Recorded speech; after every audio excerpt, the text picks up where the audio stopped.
Hello everyone, good morning. Today is 16th of March. My name is Sahil and welcome to the newspaper analysis. So guys, in the today's video, we are going to take up the entire analysis of the Hindu newspaper.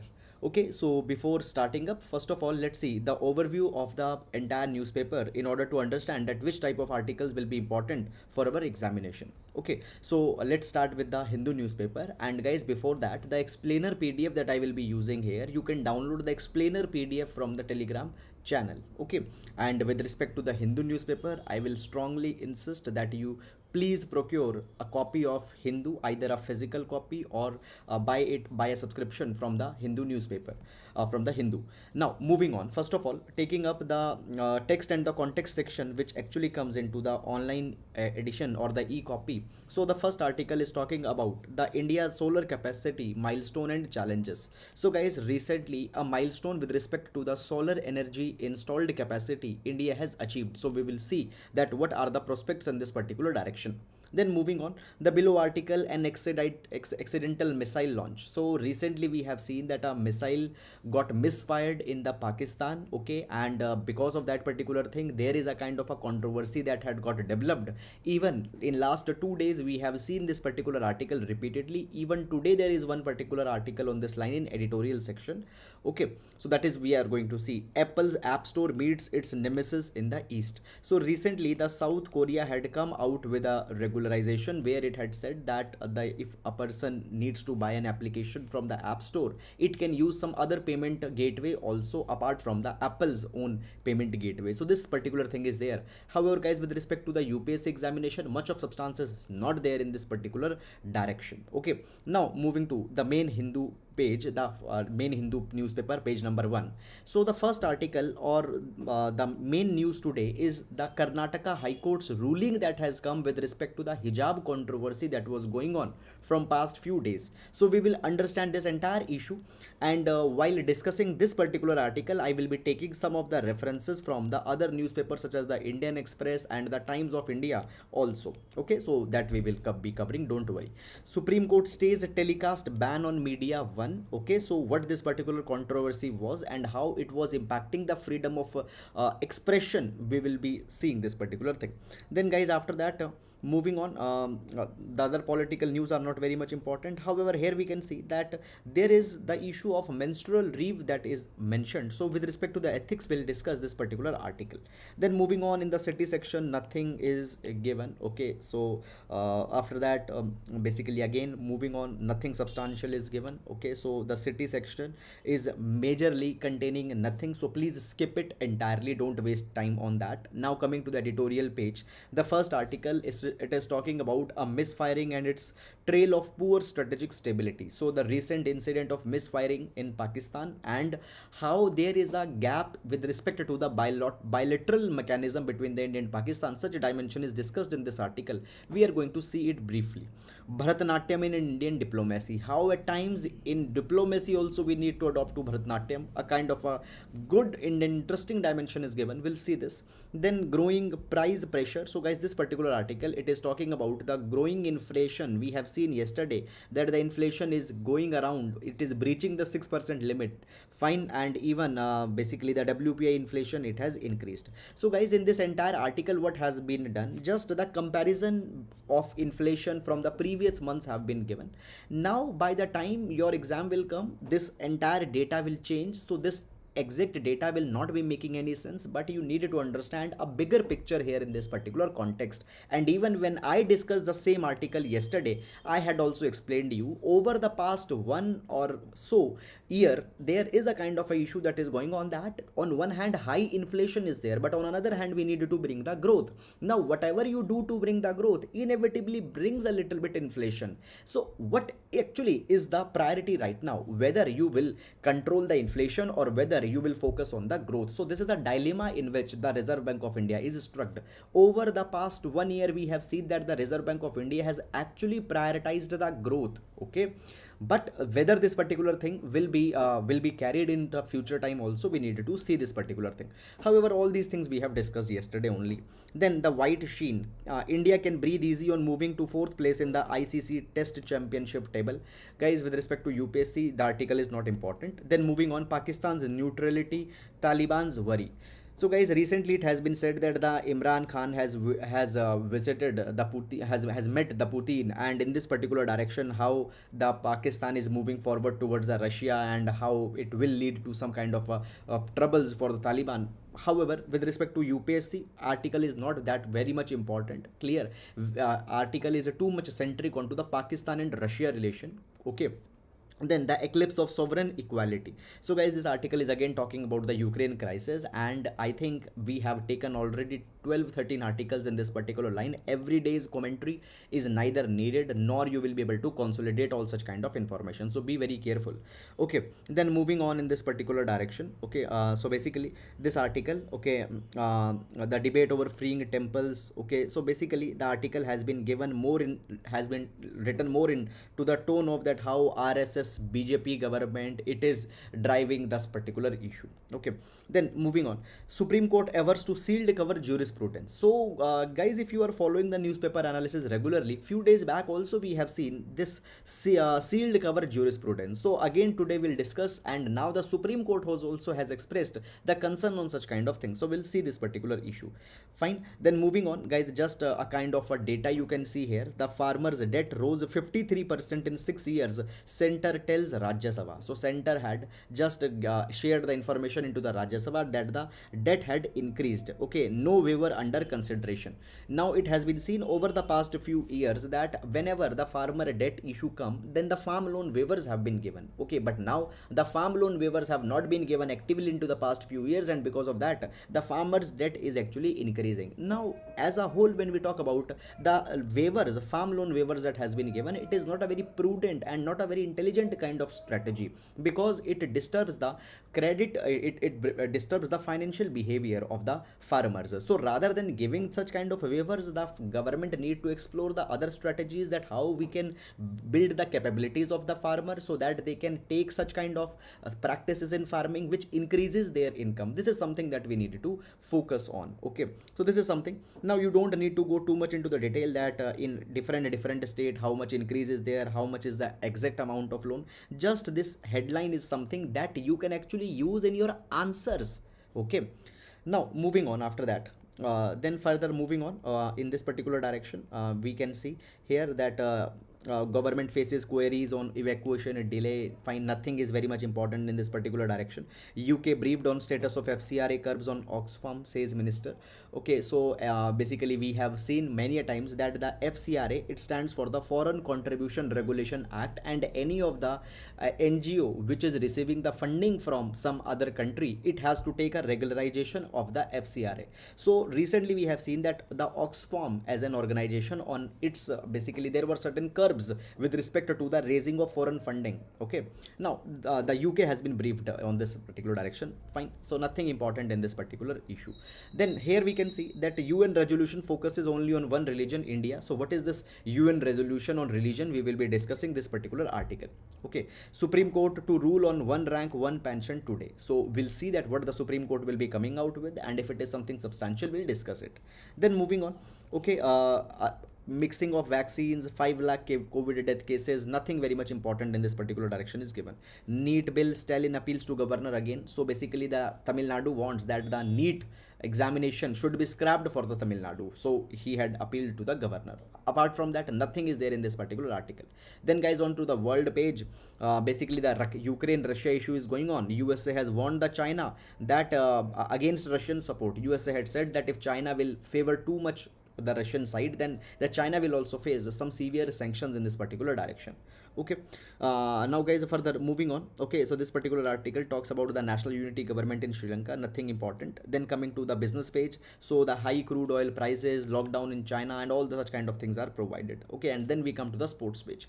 So guys, that is all about the overview of the entire newspaper. And see, understanding and taking this overview, there is a very clear reason for this thing. See, you also needed to understand that how to make out that which articles will be important for our examination. Most of the time we under an impression that everything is important are wasting a lot of our time, so please be very clear on such kind of thing. Now taking up these articles one by one in the detail. So before moving on, as we take our every class with the GS quote, so we will be taking today the quote from Albert Hubbard. Albert Hubbard says, responsibility is the price of freedom. Responsibility is the price of freedom. Now different kind of freedoms have been given to the citizen of India under the fundamental rights. Now these freedoms automatically comes with a sense of responsibility which a person has to follow even without giving a constant reminder. So as a part of our moral obligation, freedom and responsibility are always attached, and we need to have a realization for such kind of a thing. So please use this particular quote in we can use it in our GS paper number 2, as well as we can use it in our GS paper number 4 related answers. So that is all about it. And now let's take first of all the MCQ answers for the yesterday. So the question number 1 correct answer is D, and the question number 2 correct answer is A. You can pause video, can read about this explanation, and you can match with the answers that you had marked into the yesterday's comments. Now taking up the MCQ for today. So the first MCQ is with respect to the joint comprehensive plan of action. It has been recently into the news because again the Vienna talks are going on this particular thing. We have discussed it also. Please read the statement and identify the correct options. Taking up the question number 2, it is talking about the microfinance institutions. Why? Because recently the MFI reforms have came out by the RBI. We have already discussed this entire issue. So just pause the video and see this particular see the options and mark the correct one. Okay, so guys, what you can do, you can just pause your video and can mark the right options, or simply you can download the PDF from the Telegram channel, this entire PDF from the Telegram channel, and can see from there also. Now taking up the first article. So guys, the first article here, it is about the Karnataka High Court ruling with respect to the hijab controversy that has finally come. Now before going in this particular case, there are certain fundamentals that we are going to discuss. Clear? There will be certain background also that I am going to tell you. Now guys, understand this particular background is like this. See, first of all, as the part of the fundamental right, the right to religion has been given. Particularly when we talk about the article number 25 of the Indian Constitution. What has been provided here? The right to freedom of religion has been guaranteed. Now guys, understand this particular thing.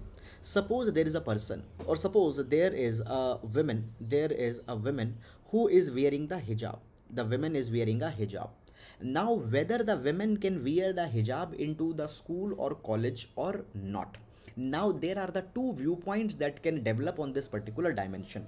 Viewpoint number A is that yes, the women can wear the hijab into the school and college. Why? Because while the woman is wearing the hijab, she is actually professing her religion. She is actually practicing her religion. Now the Islam provides that you should wear the hijab if you have a preference, and while wearing a hijab she is actually practicing the religion, and such right has been given to her under the article number 25 of the Indian Constitution, which is actually a fundamental right. So she can do that particular thing. However, then there comes the another explanation. Other explanation is the reasonable restriction. Now see, all the fundamental rights that are there, these fundamental rights are not absolute. They are qualified. Qualified means that there could be certain restrictions that can be imposed into the name of law and order, decency, public morality. There can be certain restrictions that can be imposed. Now guys, using this particular ground of restriction, what happened? The Karnataka government recently issued an order under the Karnataka Education Act 1983, and provided that subject to the public order, unity and integrity of the country, wearing of the hijab will not be allowed into the school. The Karnataka government said that while certain women are wearing the hijab, what happens? It creates a consciousness of separation with the other students. Okay, and if certain girls will be wearing the hijab, then other students from another religion will also be showing off their religion, and it will disturb a kind of a law and order, public order into the school. So therefore the girl will not be allowed to wear the hijab. Now guys, in this particular direction, what was the logic that was given? The logic was the essential practices. The logic was essential practice of a religion. Now understand this particular thing very clearly. See, there is a religion. there is a religion. Now I want to practice my religion. I want to practice my religion. Clear? But at the same time, the state wants to control certain things that a person can do and certain things that a person cannot do as a part of religion. So, what control state can invoke on a religion? How to determine it? As a part of religion, what is allowed, what is not allowed? How to determine that particular thing? So, for that particular thing, there is the test of essentiality. There is a test of essentiality. Now, what is this test of essentiality? Under this particular thing, it has been provided that any religion contains two things. Any religion contains two things. One is the essential practices and other are the non-essential practices. Essential practices are actually very much important to a religion. If these essential practices will not be there, then the religion will not be then a person cannot actually practice that particular religion. So there is a test of essential practices. However, there are certain other practices of a religion which are non-essential. It means that even if that practice a person will not do, he can still follow that particular religion, not at all a problem. So only essential practices can be followed by a religion, and these essential practices cannot be curtailed. They cannot be controlled by the state. However, the non-essential practices, these non-essential practices can be on that a restriction can be imposed, okay, and the state will be justified if it is imposing the restriction. So non-essential practices. Now coming to the controversy. So guys, hijab, wearing hijab, whether wearing hijab is an essential practice or whether wearing hijab is a non-essential practice, we have to determine it. If it is an essential practice, it means that the girls can wear it. State or the school will not say them that you cannot wear it. Okay, so whether it is an essential practice or non-essential practice. So basically in this particular direction guys, where this particular test of essentiality came into the picture, this particular test of essentiality came in picture into the Shirur Mutt case of 1954. Shirur Mutt case of 1954. So in the Shirur Mutt case of 1954, it was provided that certain practices which are very much core, they are the essential practices. Is it clear or not? This particular issue that now then came. Now the matter went to the Karnataka High Court that you tell us whether it is essential practice or not. Now what Karnataka High Court had said, Karnataka High Court, now here this, listen this particular headline, it will make much more sense. It had said that wearing hijab is not essential part of religion. Wearing hijab is not essential part of religion. By this particular logic, it means that if the school wants, it can say that the girls will not wear a hijab and it will not be the violation of their fundamental right. Clear? The Karnataka High Court has provided that actually there are the two types of rights. There are the derivative rights and other are the substantive rights. Derivative rights and substantive rights. Now substantive rights are those rights which have clearly been mentioned into the fundamental right. For example, the abolition of untouchability is there. So abolition of untouchability is a substantive right. Is it clear? For example, then there are other rights also that are provided. Okay, that for example, right to education is there. Right to education is a substantive right. Then there are some other rights which are the derivative rights. Now the derivative rights, they are actually coming from some other fundamental right. For example, under article number 25, right to religion is coming, and from this particular article there is a right, that is right to wear hijab. Right to wear hijab. So right to wear hijab is a derivative right coming out of the article number 25. So two types of rights are there: derivative rights within the fundamental rights and the substantive rights. With respect to the substantive rights, a more protection is to be given, but with respect to the derivative rights, they can be controlled by the state, they can be controlled by the institutions if it's needed. And wearing a hijab, it is a derivative right, not a substantive right. So therefore, if the school wants, they can say that no, the girls will not be wearing the hijab, not at all a problem in that particular direction. Further, the Karnataka High Court has also provided this particular thing, that the schools are the qualified public spaces. Schools are the qualified public spaces. Now what is this concept of qualified public spaces? So the Karnataka High Court had compared the school. Suppose there is a detention center. Suppose there is a detention center. Suppose there is a jail. Now in a detention center or in the jail, there are the prisoners that are there. Now obviously many of the individual rights of the prisoners, they will not allow to practice it. Clear? So individual rights of prisoners will be secondary. Okay, institutional rights will be more important. So it has been provided that when the students are into the school, they are in an institution where institutional decorum is more important, and under that institutional decorum, the individual rights, they will be secondary. So if the school says that if in a school the issue of dress comes, and into the dress if hijab is not allowed, then you cannot say that it is a violation of fundamental right. So as of now the controversy has settled in this particular direction as per the Karnataka High Court, that the girls will not be allowed to wear the hijab in the school. Is it clear or not? Even it has been said that making a hijab of a particular type or particular color as a part of school uniform can also not happen. If hijab is added as a part of uniform, then it will not be a uniform also. This is something that has been provided by Karnataka High Court. And because of this particular ruling, guys, what had happened, many of the activist groups, many of the women groups, okay, they had said that we will appeal this particular matter further into the Supreme Court, and we'll see that what the Supreme Court is saying on this particular thing. There are some other alternative viewpoints also that have developed. It has been said that actually it is not right what has been said by the Karnataka High Court. It is unconstitutional, and even it is discriminatory. Why? Because selectively a particular girl from a particular religion is being forced. Only the Muslim girls are being denied the education because she wears a hijab. So if a girl is wearing a hijab, she will not be allowed into the school. So what has happened? Her right to religion is getting violated. After that, it has been provided that into the name of emancipation, into the name of emancipation, into the name of liberation of women, into the name of invoking unnecessarily liberalism onto the women, what happened? The women's autonomy is being denied. Okay, we say that the women are exploited because simply they are wearing a hijab. So it is being said that some women, it is not simply the matter that they are exploited and only then they are wearing a hijab. Some, as a part of their own personal autonomy, also are wearing it. So let them wear it. What is the problem? So this is an alternative viewpoint also that had developed in this particular direction. So guys, see, you can just read one line and can move on, but understanding this derivative rights, qualified public space issue, it is also very much important in this particular direction. So that is all about this particular issue. I hope you have understood it, and now we'll be moving to the next article. Now, this article has been taken from the the Hindu newspaper, text and the context section. It is talking about India's solar capacity and challenges. Now, this particular article will be important for GS paper number 3. GS paper number 3, infrastructure, fine, renewable energy. Infrastructure and the renewable energy.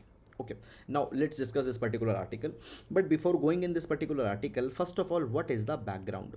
So guys, the background goes like this, that actually the renewable energy is a very important part of our energy mix. It is a very important part of our energy matrix. First of all, guys, understanding renewable energy or the clean energy is environmentally responsible. Okay, moreover, into the long term, the renewable energy, and particularly within the renewable energy, the solar energy is something which can be very much affordable also. The tariff rate or the production price of the solar energy, okay, it has went very low. So into the long term, it will be more affordable. So the solar energy, okay, it is as per the Prime Minister Modi, he said in one of his speech that the solar energy, it is sure, secure, okay, it is sure, secure and pure. Why sure? Sun will always be there, so it is sure we will get it. Okay, nowhere into the time the resource reserve will deplete. So solar energy is sure. Second, it is secure. Okay, it is secure. Why it is secure? Because again, there is no geopolitics that can happen on that particular thing. Today, Russia, let's say the sanction have been imposed on Russia, it will not supply the oil and gas. So on solar energy, no such kind of thing can come. So it is secure. And third, it is pure. Why it is pure? Because it doesn't create any such kind of a carbon footprint that other energy sources are doing it. So solar energy is sure, secure and pure. Use it in your answers. Now, why the solar energy has suddenly come into the news? It has come into the news because, guys, recently India had added 10 gigawatt of solar energy to its cumulative installed capacity in 2021. So every year we are adding some solar energy in our total installed capacity. So in 2021 we had added 10 gigawatt of solar energy in our total installed capacity. Now guys, this is highest that we have done up till now. Okay, 200% growth we have registered in it. 200% growth we have registered. It is the highest solar energy addition that we have done. And today India has surpassed 50 gigawatt of cumulative installed solar capacity. So our installed solar capacity is 50 gigawatt. Now this is important for one more reason also. Why? Because guys, recently in the COP26, in the Conference of Party 26, which held into the Glasgow, it held into the Glasgow in 2021, India there had promised that by 2070 we achieve the carbon neutrality. By 2070 we'll achieve the carbon neutrality, and for achieving the carbon neutrality we have to develop the solar energy, so it will help us in meeting the carbon neutrality target. Secondly guys, it was also provided that by 2030 we actually revised our target. We said that by 2030 500 gigawatt will be coming from the renewable energy, clean energy sources, and out of this 500 gigawatt, 300 gigawatt was actually to be developed by the solar energy. So by 2030 we have to develop 3 gigawatt of energy from the solar, and in this particular capacity, adding the 10 gigawatt in just 1 year and reaching the 50 gigawatt mark is helpful, and we might go easily into the direction of achieving this particular target by 2030. Is it clear? So this is something that has happened. Now all these are the good things, but guys, at the same time there are certain challenges also in our solar energy sector. So let's see these challenges that are there, and I will also try to explain some of the way forward along with each of the challenge which you can use in your answer. Okay, now so what are the challenges in this particular direction? So guys, the first of the challenge that comes here is that, see, I told you that we have 50 gigawatt of installed solar capacity, but out of this 50 gigawatt, around 42 gigawatt is coming from the ground mounted solar photovoltaic systems. See, there are the big stand alone solar plants that are there, solar fields that are there. 42 gigawatt are coming from such kind of solar fields and solar plants. Just 6.48 gigawatt comes from the rooftop solar systems. Now what are these rooftop solar systems? See, at your house you install a solar panel, and from that solar panel you are generating some electricity which you are using to light up your house. That is the rooftop solar plant. So guys, see, there is a lot of capacity in this particular arena.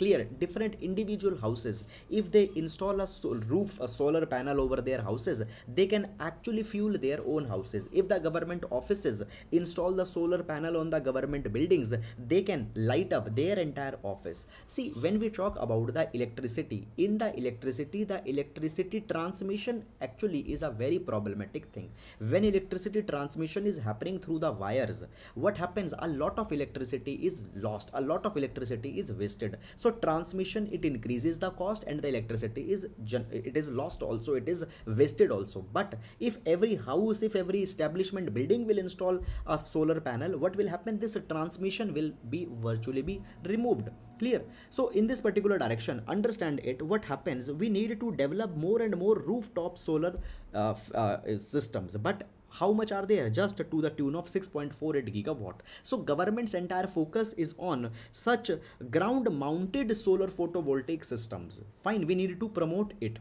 Understand this particular thing also, guys, in this direction. See, at the same time, problem is the funding. Okay, these solar cells, these solar modules are at the time expensive, and individuals are not able to afford them. So in this direction, government need to provide the funding. So what government needs to do?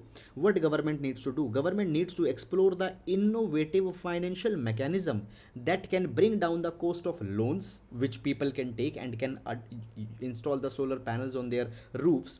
Okay, moreover, also awareness is needed to be increased. Many people, they don't know what is the process of getting a loan, what is the process of getting a subsidy, and what is the benefit of such kind of solar plants. Fine, so we need to increase the awareness. Okay, at the same time, the small and medium enterprises, okay, their capacity is also to be enhanced. Okay, so this is something that can be done. Then after that, the second challenge with respect to the solar sector that is there. See, I have provided you that with respect to the installed solar capacity, we have went more than 50 gigawatt. But in this particular thing, understand this thing, that the contribution of solar energy to the country's power generation has not grown at the same pace. We are developing the potential. Installed capacity is actually, we are increasing, but how much actual electricity they are generating? Okay, it has not increased. Many of the facilities are there which got constructed, but they are actually not generating the output. They are not actually generating the output. So understand this particular thing, that the solar power today contributes just 3.6% of India's total power generation. Clear? We are around 50 billion units of electricity. 50 billion units of electricity, or just 3.6% of electricity, is being generated by the solar power plants. So we are developing the capacity but not using that particular capacity. Is it clear? Many plants are built but they are not generating electricity. So this is one more problem that is needed to be tackled. Then the next thing that is coming is that, guys, actually we are building a economy which is solar powered, but at the same time the capacity of our own industries is not very much high. In this particular direction, India had just 3 gigawatt capacity for solar cell production and 8 gigawatt worth of capacity for solar panel production. It is very much less. Today we are dependent too much onto the China for the solar modules, solar photovoltaic cells, etc. In this particular direction we have certain numbers also. In 2021-2022, India imported nearly $76 billion worth of solar cells and modules from the China alone. Around 78.6% or 79% of India's total solar components were imported from China. Our capacity is very much less. In this particular direction, there is one more data that I want to tell. See, with respect in the solar power, there are the solar wafers and the polysilicons that are there. So with respect to, just a minute, I'll just erase it so that it becomes more clear. Okay, so guys, in this particular direction, the solar wafers and polysilicons, in this we have no capacity and we are completely dependent on countries such as China. So too much dependency is there. Now how to reduce this particular dependency? In order to reduce the dependency, we have to use the scheme such as the production linked incentive scheme, in which the industries can be more incentivized. Though under the PLI, government is incentivizing the sectors, but under this more incentives are to be given. Government need to provide the financing, okay, and viability gap funding. Then after that, guys, see what is there. There is one more way forward that I want to talk. In 2015, India joined the International Solar Alliance. Actually, India and Paris founded the International Solar Alliance. Under this International Solar Alliance, more than 123 countries are there, which actually are between the Tropic of Cancer to the Tropic of Capricorn, which actually receive abundant sunshine, that they will exploit the solar energy. So India need to use the platform of International Solar Alliance. We need to invite the partners who can give us technology, who can give us funding, who can give us the strategy that how to develop more of a solar capacity. So we need to use this International Solar Alliance also. Is it clear? So that is all about this particular thing. Now moving on into the next article. Okay, so this particular article, it is again taken from the Hindu newspaper, and the article, it is talking about that the Supreme Court is averse to sealed cover jurisprudence. Now, what is sealed cover jurisprudence, and why the Supreme Court is averse, and what is this entire issue? This is something that we are going to discuss. Now, guys, first of all, before going in this particular article, this article will be important with respect to GS paper number 2, issues related to the judiciary. Issues related to the judiciary, okay, and the polity related articles also, it will be important. Now moving on. Okay, so first of all, background. So guys, there is the Media One case that is going on. This is the Media One case that is going on. Now what is this Media One case? You don't need to go too much into the detail in this particular thing, but I'll tell you briefly. So there was a news channel, there was a Malayalam news channel, okay, Media One. Now this particular channel's security clearance was cancelled by the Ministry of Home Affairs. Ministry of Home Affairs said that this particular channel was airing the content which was going against the national security, and because it was going against the national security, and because there were certain such kind of things that it was doing, we have cancelled their security clearance. And after that, the channel was not allowed to broadcast its content. Because of this particular matter, what happened, this particular channel appealed into the Supreme Court that this is the violation of our article number 19 of the Constitution. Under article number 19, there is a fundamental right of speech and expression. And under this speech and expression, okay, and under the umbrella of article number 19, the right to press has also been covered. So press can also propagate their viewpoints, and you just cancelling their license and not allowing them to broadcast is the violation of article number 19. A petition was made into the Supreme Court. Then the Supreme Court actually asked the center government that, okay, you tell that what is the evidence that you are having that this particular channel was doing something which was against the national security. What is the content that you are having? Give us that particular content. What happened then? The center government provided the evidence to the Supreme Court into a sealed cover. The evidence was provided into a sealed cover, and it is called as the sealed cover jurisprudence. Sealed cover jurisprudence. What is sealed cover jurisprudence? Simply it means that suppose there is A, there is B. Okay, now the A person is accused of certain crime. A person is accused of certain crime. B is saying that the A person has done some crime. Okay, there is a judiciary that this is listening to this particular matter. Now A person says that, okay, if I have done some crime, you please show the evidence. You please show the evidence. What B does, B says that yes, I am having the evidence. But what B does, B gives this particular evidence to the judiciary into a sealed cover. It means that please don't tell this person what evidence I had given to you. This is the sealed cover jurisprudence. Now, why sealed cover jurisprudence is taken? There are the two reasons that why the sealed cover jurisprudence is taken. Reason number one, there are certain matters in which when the evidence is being given, there is a certain content which is sensitive onto the part of national security. It is sensitive to the national security. Whatever the breach that a person has done, or whatever the evidence that I have, if I show it into the open public, there is some sensitive information in that by which the national security will get impacted. So therefore sometimes all these contents are given in a sealed cover, in a sealed letter. Second reason is that, guys, there are many times the cases of money laundering that are there. Now when these money laundering cases are there, clear, what happen if we give all the information during this particular thing? A person will get that, okay, they got to know all these things, and they will hide their money in a different way. So what will happen? The ongoing investigation will be impacted. So sealed cover jurisprudence is adopted in two cases: when the information pertains to national security, and secondly when it can impact the ongoing investigation. So the sealed cover jurisprudence is taken. Now what happened into this particular media one case also? The information was given in a sealed cover to the Supreme Court. Now what had happened? The Supreme Court had said that actually we don't like this particular idea of the sealed cover jurisprudence.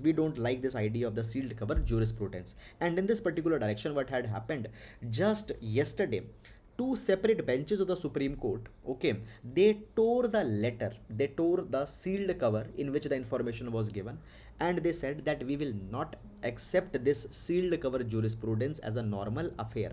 Only in very extraordinary cases, the sealed cover letter will be accepted. Why? Because, guys, when in a sealed cover the information is being given, this particular accused person doesn't knows that what evidence has been given. And if he doesn't knows that what evidence has been given, how he will defend himself? How the lawyer of this particular A will defend himself, will defend this particular person if he doesn't knows that what has been given to the judge? So this particular sealed cover jurisprudence, the Supreme Court had said that it cannot be made as a regular process, because if such kind of thing will happen, then every media house will be shut down. Clear? What will happen? You just say that any media house which is critical of government, it is working against national security, you give us some evidence, obviously the accused will not be able to defend himself, and you will get a free pass. So we will not allow it, and the Supreme Court is not liking the idea of the sealed cover jurisprudence. One thing moreover, guys, what had happened, as this media one case was going on, okay, and earlier this broadcasting license was suspended, Supreme Court has put a stay on that particular thing. Supreme Court had said that no, you cannot put a ban on it, they can proceed forward and they can air their particular content as they were doing earlier. So this is entire issue that have come in this particular direction. I hope guys that you have understood this particular issue, and now we'll be moving to the next article. Okay, so this is guys very important issue, understanding this sealed cover jurisprudence. Many times it has come into the news, even the editorials have been published in this particular line. So very important, please keep it in your mind. Now moving to the next article. A misfiring and its trail of poor strategic stability. Okay, so this article talks about the recent misfiring incident in Pakistan where a missile was accidentally fired in the Pakistan. So this is the entire issue. Find this article will be important for our GS paper number 2, international relation and the neighborhood relations. Now understand this particular thing. Now, okay, before moving in this particular article, first of all, certain things I would like to tell you. Number one, what happened, this particular thing was this, that there was the routine test of a missile that was being carried by the India, and due to some kind of an error the missile got accidentally launched into the Pakistan. Clear? Now the missile was unarmed, because of that destruction has not happened in Pakistan. However, what missile was there, the government had not come out with any kind of a statement that which missile it was. But as per the description that has been given by the Pakistan, we find that it was a BrahMos cruise missile that got launched there. Now this particular thing is something on which the Pakistan has expressed the grave concern. Okay. Now beyond that, you don't need to go into the detail that okay, what happened, who hit the button, how the missile got launched, what was the conspiracy theory. You don't need to go into that. Now what this particular article is saying, this article says that okay, by this particular incident we also get to know that what a sorry state in which the bilateral mechanism between the two countries are lying. This particular issue happened, but how they will express to each other the problems that are there, no mechanism is there. Is it clear? What are the issues? Let's understand them one by one. Issue number one is that basically, first of all, the problem is that as the accidental misfire had happened, it shows a sorry state of affairs. Just a minute. It shows that how the standards of storage, they are not very much perfect. Maintenance, handling, engineering systems are having some kind of a lapse. But at the same time, no bilateral mechanism is there by which we can reach to each other and can solve this particular matter. Both the Pakistan and India, they are not having their high commissioners on each of the other side because of the Pakistan and India relations that have declined over the past few years. Moreover, we are not also having the confidence building mechanism between the two countries by which these kind of matters can be resolved.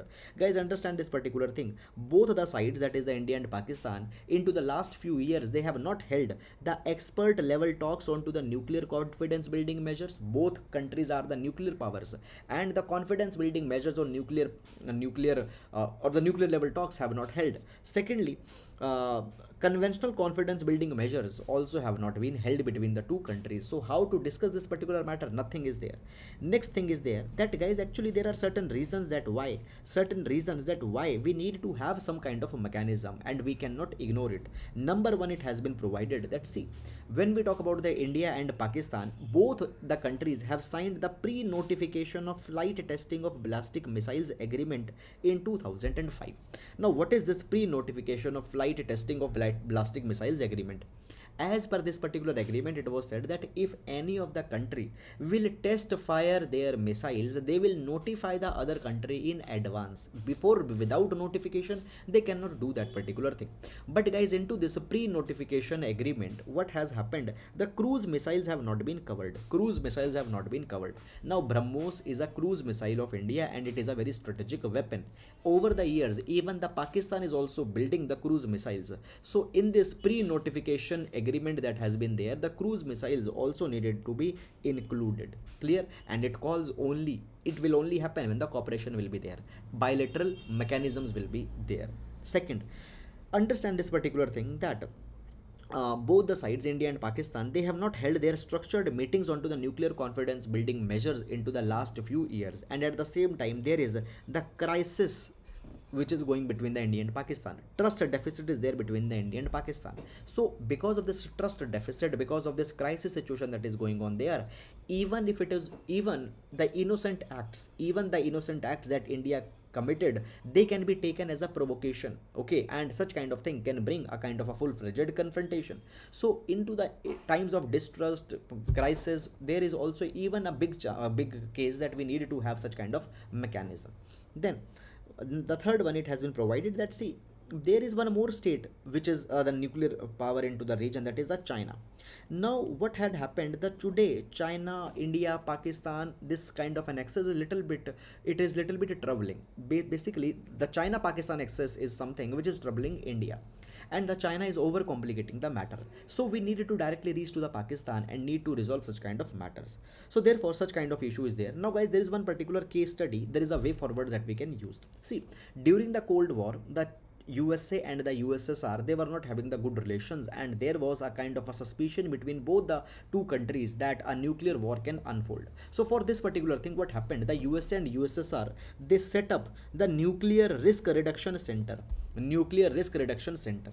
Now this nuclear risk reduction center was established between the US and USSR, where they will share the information from time to time, and they will make sure that the nuclear threat is averted before the time. So India and Pakistan also need to establish this nuclear risk reduction centers onto the line of USA and USSR, so that the talking terms between the two countries can be maintained and such kind of accident doesn't leads to a kind of a full-fledged confrontation. So this is something that is provided in this particular article. Okay, so that is all about it. Okay, meanwhile, let's take the comments. First of all, good morning everybody. Dipankar, Pallavi, Fatima, Kumar Rao, Ashna, Malik, and Manoj, Nandan, Kumar. Good morning everybody. Good morning, Yogita. Okay, there is two comments. Akarsh Raj. Hi sir, good morning. Can you please revise the important and relevant articles published on Sundays and the missing days at a glance moving forward? Okay. Dear, first of all, on Sundays we don't publish the newspaper. There is a reason. I told you earlier also. The reason was this, that first of all, I had many of my other assignments that are running, and many a times on Sunday actually I have a long class. And secondly, on to the Sundays, I specifically keep at it as a day where I build the content that is to be given to you over the next 1 week. I just don't want to do this particular thing just that I am doing a passive reading. No, I don't believe in it. I believe in critical analysis, and for that I personally have to do a lot of preparation. So Sunday we don't take the newspaper analysis. Okay, however, if there are some other kind of important news also, I do put it on Telegram channel. Okay, so if there are certain missing days, we try to put the news on Telegram channel. So please follow the Telegram channel. On that you will find the news for that such days. Okay, so I hope it is clear. Sir, how can a question be asked in mains regarding sealed cover jurisprudence? A direct question could be asked onto the sealed cover jurisprudence, that what do you mean by sealed cover jurisprudence? Does sealed cover jurisprudence goes in line with the principles of natural justice? Such kind of question can be there. Okay, so this is something. Okay, now moving on to the next article, Bharatanatyam in the Indian diplomacy. Now this is again the editorial taken from the Hindu newspaper. So what is this Bharatanatyam in Indian diplomacy? Important for our GS paper number 2. Okay, now moving on, Bharatanatyam in Indian diplomacy. Now guys, see, first of all, what is this expression Bharatanatyam? So there was our foreign secretary in 1991. His name was Mr. Jyotindra Nath Dixit. Jyotindra Nath Dixit, now he is no more. So Mr. Jyotindra Nath Dixit, he had used the expression that in Indian diplomacy sometimes you need to do a bit of Bharatanatyam. Now what is this doing Bharatanatyam in diplomacy? Bharatanatyam means that you need to show the different expressions. You need to show the different forms. Now in Bharatanatyam there are the different vibrant forms that a dancer takes. So our diplomacy needs not to be very plain. It needs to be not very bland and very simplistic. We need to have different aspects in our diplomacy. At the same time, we need to secure our national interest. But we need to have a different flavors of our diplomacy oriented towards a different region. We have followed this particular Bharatanatyam in our diplomacy for a long period of time also. For example, guys, what happened after 1991? The USSR got collapsed. There were the 15 different republics that emerged out of the USSR. What happened? We maintained our embassies in almost all the countries. We maintained an independent relation with all the new republics that were formed, but at the same time with the Moscow also we maintained our traditional relation. in this particular direction, guys, also what happened in 1992, India and Israel both established their full diplomatic relation. Now you know this particular thing, that there is a lot of confrontation between the Arab world and between the Israel. What happened, we maintained a full-fledged diplomatic relation with Israel, but at the same time with the Arab world also, with the countries such as the Saudi Arabia also, we maintained our independent foreign policy. So this was a kind of a Bharatanatyam. It was not like that, okay, we abandon Israel and we will, okay, it was not a one kind of a strategy, but it was not one kind of foreign policy that we were following with everybody. It were the different flavors. There were another examples also. For example, guys, let's take the example from many examples are there, they are given all in your handout. One example is from the India China relations. What is this particular relation, guys? Understand this particular thing, that for China, Taiwan is a very sensitive matter.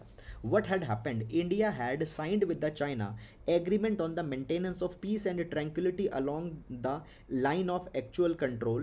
Okay, we have signed this particular agreement, and by this particular thing we are cooperating with the China, we are maintaining independent relation with China, we have a high trade, we have a lot of trade with the China also, we have maintained the diplomatic relation with the China also. But at the same time with the Taiwan also, we are maintaining our open economic and cultural centers. Now if you don't know what is the controversy between the China and Taiwan, understand this particular thing. China says that the Taiwan is not an independent sovereign country. China says that the Taiwan is the part of China. China follows one China principle, and as per that one China principle, Taiwan is a part of China. So no country will recognize Taiwan as a sovereign independent country. Okay, and if any country recognizes Taiwan as a sovereign independent country, China doesn't like it. So what we have done a kind of a, we have molded our foreign policy in such a way where we have maintained relation with China, but at the same time with the Taiwan also we have maintained the relation. This is something that has been provided. Now basically this is something that has happened. Now guys, what is the issue right now, why this issue is coming? So now we are in the midst where the issue of China and Russia is Russia and Ukraine is going on. Issue of Russia and Ukraine is going on. Now Russia wants that we should take the side of Russia, USA wants that we should take the side of USA and support the Ukraine.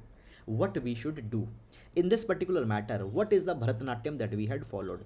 We have abstained on voting on the resolution that was moved against the Russia. We did not voted in that. Why? Because if we voted in that particular resolution which was moved against Russia, it would have given an indication that we are onto the side of USA, because then only we are moving a resolution against Russia.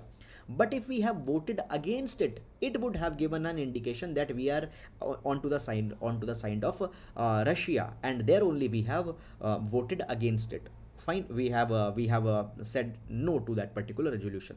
What we did, neither we said no there nor we said yes there, we abstained.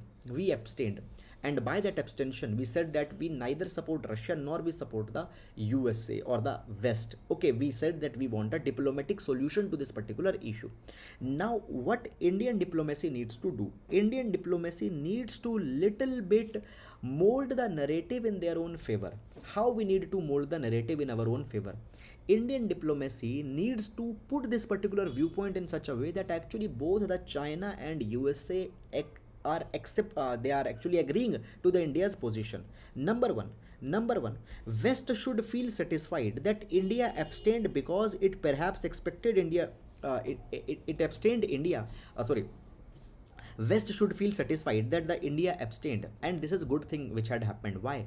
Because traditionally our ties with the Moscow were very deep, and abstaining today is something good thing that had happened. West should feel happy, and at the same time the Russia should also feel happy. Why the Russia should feel happy? Because guys, recently we see that we are actually going more near towards the USA under the initiative such as the Quadrilateral Security Dialogue, Quad. So as we were going towards the West, but today we had abstained, so Russia should also feel happy that at least we had not favored the USA. So even even that we have abstained this particular vote, we need to present it in such a way that it has actually worked in favor of both the countries. We need to put forward our strategic autonomy. So this is something that has been provided in this particular article. I hope guys that you have understood it. And now we'll move to the next article. Now UN resolution focuses only on one religion, India. What this particular article is all about. So guys, recently what has happened, the March 15 is being observed as International Day to Combat Islamophobia. International Day to Combat Islamophobia. First of all, what do we mean by the Islamophobia? What do we mean by the Islamophobia? So, Islamophobia means that there are certain countries, there are certain groups, there are certain people which have an unnecessary fear towards the Islam. They feel that the Islam is bad, Islam might bring some destruction to them, or Islam might deter their national interest. So there is an unnecessary fear or phobia towards the Islam. This is called as the Islamophobia. Now, because of this Islamophobia, many a times the people who are practicing Islam, they are discriminated. They are not given the right opportunities. So therefore, March 15 is being observed as International Day to Combat Islamophobia. Countries will take steps that how this Islamophobia is needed to be reduced. Okay, this is something that has happened. Now, as this resolution was moved into the United Nations, India had just put forward a view. What India has said, that India had said that okay, it is not good that we are just choosing one religion. It is not just that we are choosing just one religion and saying that against this particular religion only the phobia are there.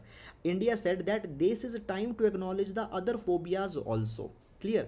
It is said that the Hinduism today, it is having more than 1.2 billion followers. Buddhism is having 535 million followers. Sikhism has 30 million followers, and many a times these religions are also seen in a negative light, and against these religion also the phobias have been developed into the mind of certain countries.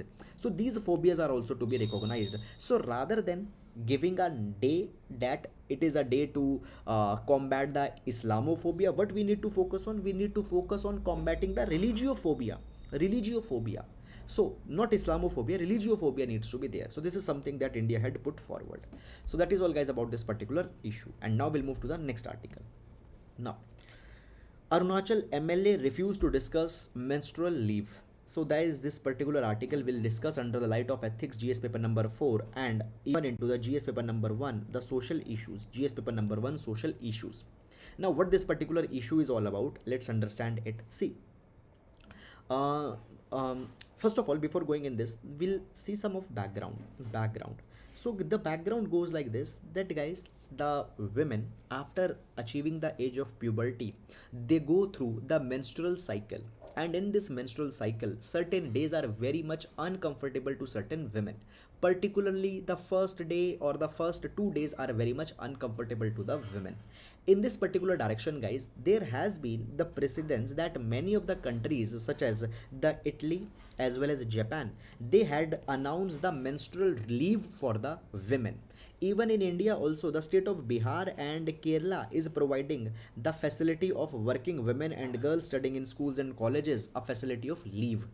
In this particular direction, into the Arunachal Pradesh, a private member's bill was proposed. Into this particular bill, it was provided that at least a day's leave should be given to the girls in the schools as well as in college, as well as the women who are in jobs. 1 day menstrual leave is to be given to the women. Even the Zomato had provided a menstrual leave to the women. So in Arunachal Pradesh, such kind of leave should be given. Such proposal, such bill was raised. Now, what guys is the issue is this, that the MLA refused to discuss this particular bill, as MLA said that the assembly is a holy place.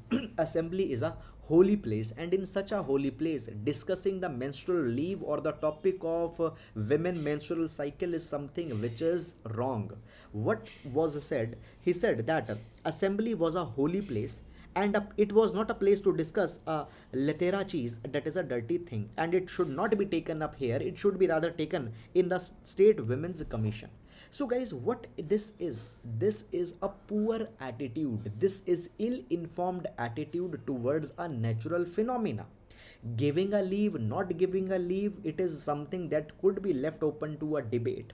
See, there are certain feminists also who say that we don't want the menstrual leave. The feminists always have talked about the women's equality. They say that we don't want a leave. Certain people say that no, the leave should be given. That is entirely a different matter, to give it or not to give it, which will bring more equality. That is entirely a different matter. But not even discussing such kind of issue into the assembly, it shows that how still a natural phenomena is seen as a taboo even into the eyes of the legislators, which is actually disturbing. And such kind of thing needs an attitudinal recorrection. It needs an attitudinal recorrection. So guys, without taking the name, we can use certain incidents in our GS paper number 4 to show that how the poor attitudes are leading to large number of social problems in our society. Clear? So this is all about this particular issue. Okay, so guys, that is all about the today's newspaper analysis, and with this we come to an end to the today's newspaper analysis. Guys, just one announcement I need to make. Tomorrow's newspaper analysis might be little bit late, because I will be traveling today, so it might be little bit late. So please, you have to cooperate for tomorrow. Moreover, I will notify what exactly will be the case in that particular regard, so please cooperate on that particular issue. Okay, so that is all guys about today. If you have liked the video, please do hit the like button, and please do subscribe to the channel if you have not done so. So that is all for today. Thank you so much.